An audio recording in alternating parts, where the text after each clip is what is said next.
Welcome to another edition of Eye on the Issues. Today, we are talking with leaders in the community of Rock Springs. Gentlemen, thank you so much for taking the time. Max Mickelson, you are, of course, the mayor, and Rob Zotti, you are the president of the city council. Thanks for being here today. How's everything in your community today? Let's start with you, Rob. Great. Weather's good, changing, it's warm. So, okay, Max, all good? Yeah, no, hopefully we're right in the middle of our budget process. So that's always an exciting time. I'm sure. So speaking of the budget process, let's talk about the biggest financial challenges that are facing your community right now. Max, let's start with you. Lack of revenue. As there are changes in the energy industry, we've seen a real fall off in the city revenue, which makes providing the services to the citizens increasingly difficult. So how do you deal with that challenge?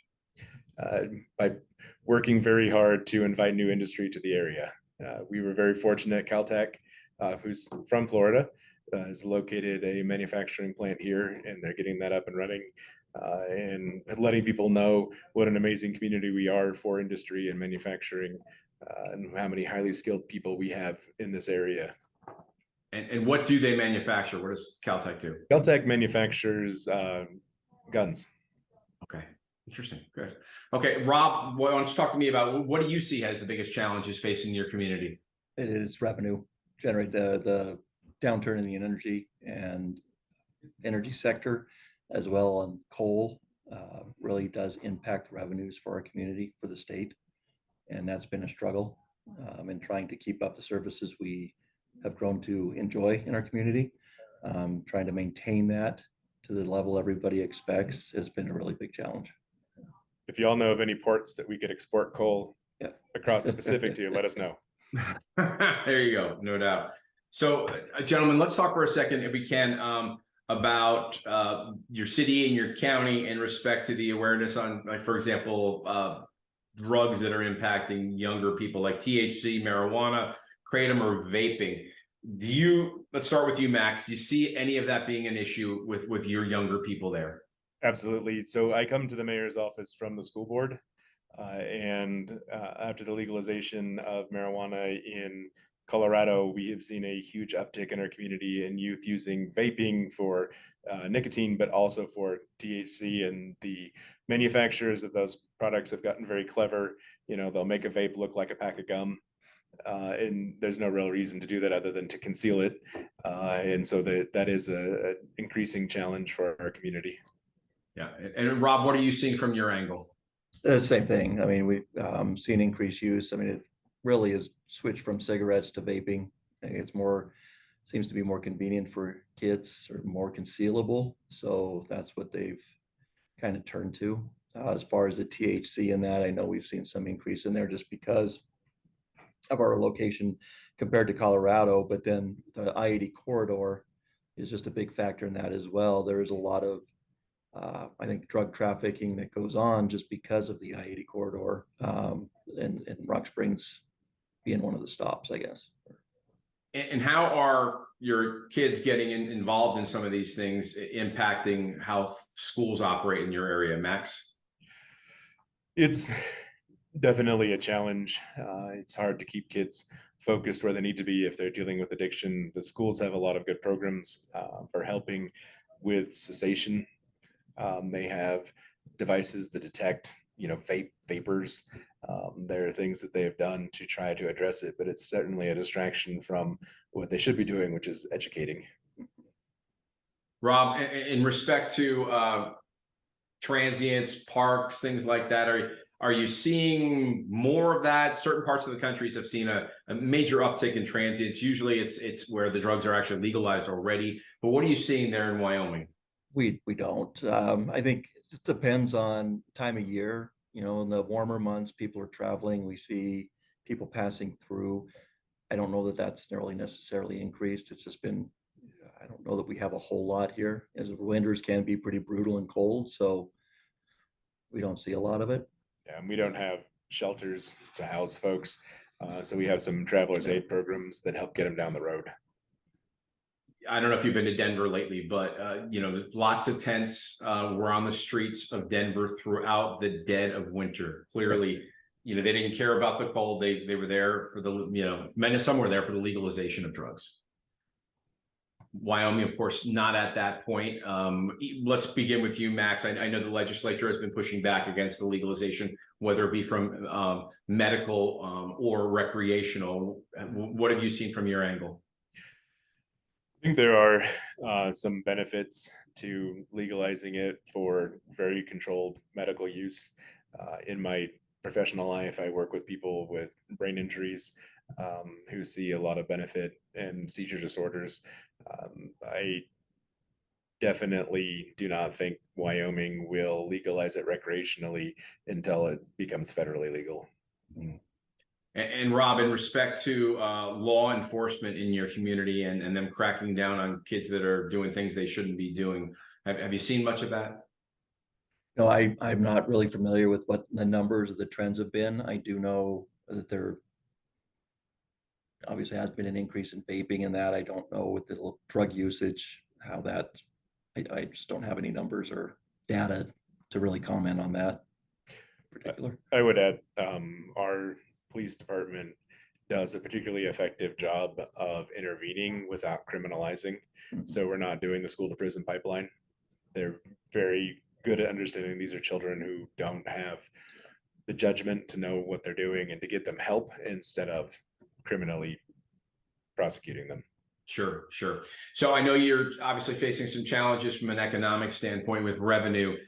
From a big picture standpoint and seeing what's happening around the country, are there any other issues that are impacting your community that may be trickling down from other parts of the country?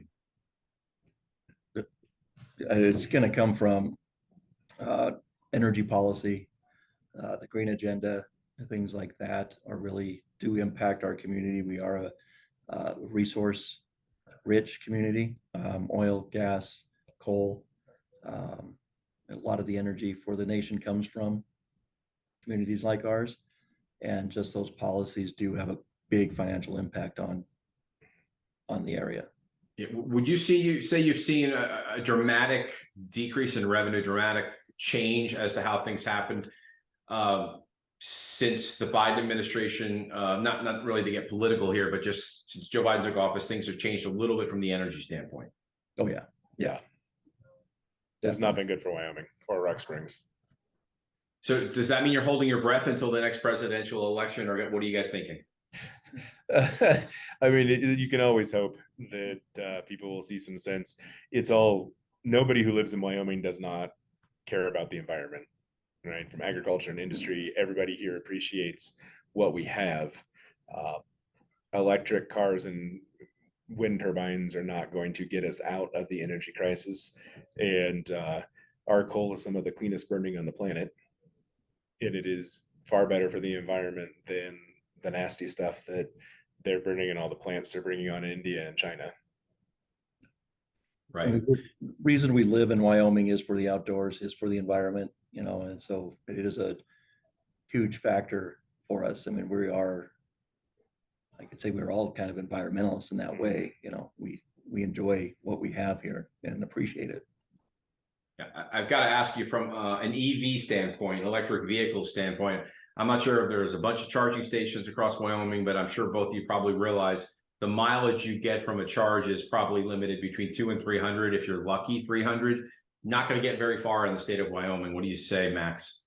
No, in fact, we just had a fella from California who tried to drive from Lander over to Rock Springs, and his truck ran out of juice and had to get towed in a gasoline-powered tow truck back to civilization.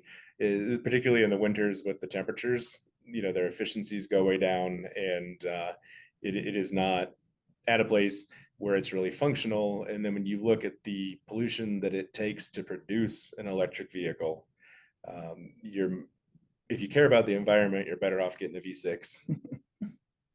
Right. And then, of course, the grid has to be supportive of the measures. I mean, not really in Wyoming so much, but California, for example. I mean, these people are being told not to charge their vehicles during peak hours. I mean, does that mean you don't drive to work? Yeah, exactly. We've been told with the changes in our power plants from coal to natural gas, and then the ones that are just being closed, that in the next 10 years, we can look forward to brownouts in Wyoming.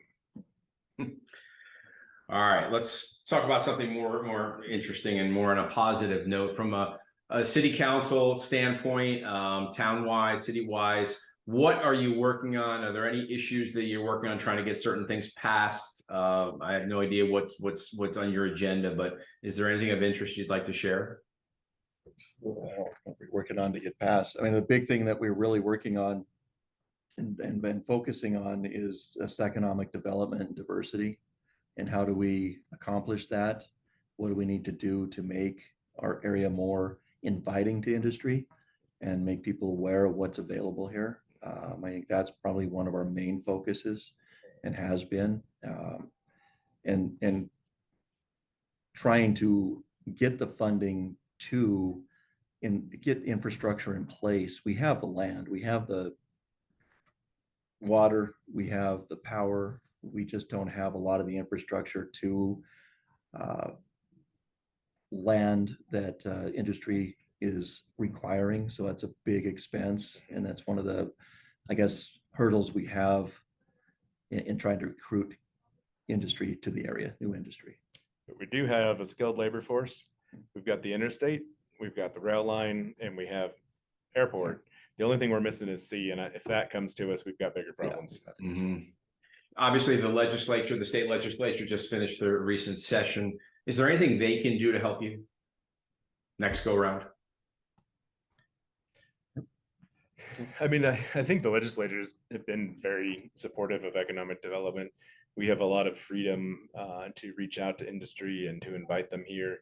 I think anytime there's an opportunity for growth in the state of Wyoming, the legislature has been very responsive and helpful in making that happen. So, and as long as we can continue to count on that, I think we're in pretty good shape. Is there anything that you guys would like to mention or talk about right now that I didn't ask you about? Just, you should come visit us someday. We're an amazing community. We have access to some of the greatest recreation in the country. And if you've ever wanted to surf a sand dune, we're the place to do it. And we have the largest active sand dune desert in North America, just about 15 minutes from town. What's it called? It's the Kilpacker Desert. Uh-huh. Yeah, and it's a active sand dune desert, and it looks, I mean, you think you're in the Sahara, Right? But you go out there and surf down it. It's great. Yeah. I used to anchor the news in Pocatello, Idaho, a long time ago, so I wasn't that far from you guys. Fair. So, Good all deal. right, gentlemen, thank you so much for your time. I really appreciate it, Max, Rob. Thank you. Have a Take good. care.